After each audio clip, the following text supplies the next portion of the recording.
మనం చూడాల్సింది ఆకాశం వైపు. ఎందుకంటే అక్కడ మన నాన్నున్నాడు, అక్కడ మన ప్రాణ ప్రియుడున్నాడు, మన దేవుని, మన తండ్రి అయిన దేవుని కుడి పార్శ్వమందు మన యేసయ్య ఉన్నాడు.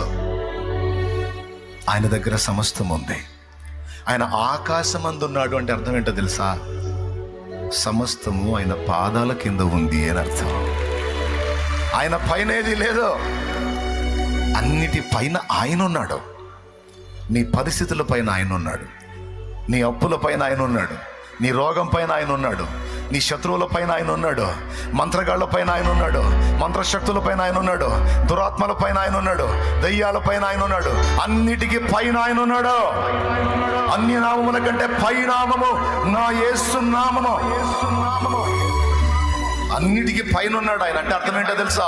సమస్తమైన పాదాల కింద ఉంది, అన్నిటినీ శాసించే శాసనకర్తగా ఆయన ఉన్నాడని మర్చిపోవద్దు అని చెప్తున్నాడు.